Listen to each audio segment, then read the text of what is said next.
नमस्कार। आज हम बात करेंगे बलागुण के द्वारा किया गया कार्य व शक्ति भी क्या होगी, शक्ति भी इसमें पढ़ लेंगे अपन। सबसे पहले हम पढ़ते हैं बलागुण के द्वारा किया गया कार्य, यानी कोई वस्तु किसी बिंदु के सापेक्ष उसके चारों ओर घूर्णन करती है। तो अब घूर्णन करती है तो उसको क्या करना पड़ेगा, वहां पे कार्य करना पड़ेगा। तो वो कार्य एक तरह से अगर पता है आपको, बलागुण जब मतलब तभी होता है ना जब किसी वस्तु घूर्णन करेगी तो उस पर जो बल लगता है वो उसको ही बलागुण बोलते हैं अपन। तो यहाँ ध्यान से देखना भाई, कोई वस्तु है, मतलब ये ए बिंदु पर थी और फिर ये बी बिंदु पर गई, तो हमने सबसे पहले ये कोई कौन सा वृत्ताकार पथ है, तो इस ए बिंदु पर हमने इस वस्तु पर एक बल लगाया F, और ये बल इस वस्तु को यहाँ तक लेके चला गया, कहाँ तक, बी बिंदु तक, O तक। तो यहाँ से कितना एंगल चला ये, डी थीटा। कितना एंगल चला, डी थीटा।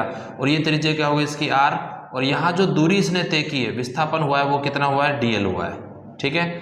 अब हमें पता है, अगर कार्य की बात करते हैं तो हम एक ही सूत्र जानते हैं, FW बराबर FX। तो हम लिख देंगे, हम जानते हैं कि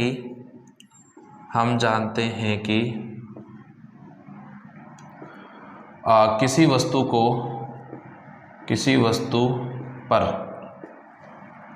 बल लगाने पर किया गया कार्य। अब वो कितना कार्य होगा हम सब जानते हैं, DW इक्वल्स टू क्या लिख देंगे उसको, FDL।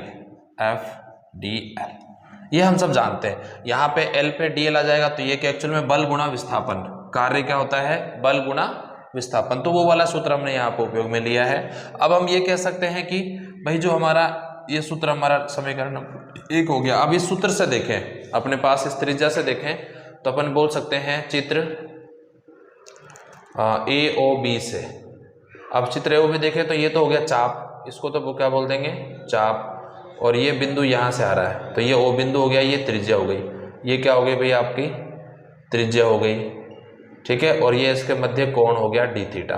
तो अब यहाँ पे आपको सबको सूत्र पता है, तो डी थीटा बराबर क्या होगा, चाप बटे त्रिज्या। अब चाप क्या है यहाँ पे, DL, त्रिज्या क्या है, R। तो अगर यहाँ से अपन DL को निकालें तो यहाँ से हो गया d theta is equals to DL upon R। और यहाँ से मैं DL निकालूँ तो R उधर ले जाऊँ तो क्या हो जाएगा, DL is equals to R d theta. इसकी वैल्यू मैं यहाँ रख देता हूँ, तो लिख देंगे अपन समीकरण 1 से। अब समीकरण 1 क्या हो जाएगा, DW बराबर F डॉट R और डी थीटा। और आप सब जानते हो कि F डॉट R क्या होता है, टो होता है, यानी बलागुण होता है। ठीक है। तो DW is equals to tau d theta. तो ये होता है बलागुण के द्वारा किया गया कार्य, बलागुण के द्वारा किया गया कार्य। आ गया ना ये बलागुण।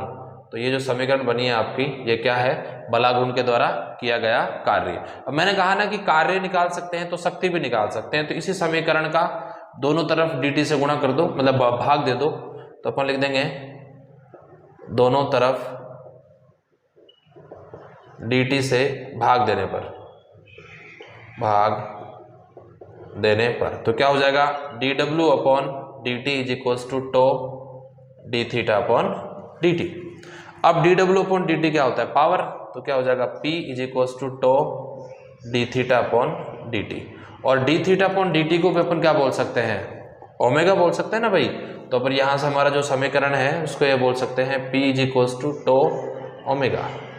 तो ये भी एक संबंध होता है यहाँ पे, क्या है, शक्ति का, यानी बलागुण के द्वारा किया गया कार्य और फिर उसमें कितनी शक्ति निहित हुई, वहां से हम ये सब निकाल सकते हैं। क्योंकि शक्ति का सूत्र होता है कार्य करने की दर, W अपॉन टी dt। तो ये क्या हो गया हमारा, किसी बलागुण के द्वारा किया गया कार्य, साथ में उसके द्वारा शक्ति, कि भाई उसमें जब कार्य किया तो कितनी शक्ति खर्च हुई है, कितनी शक्ति हुई उसमें वे हुई, तो वो हमने यहाँ पे कैलकुलेट किया है। धन्यवाद।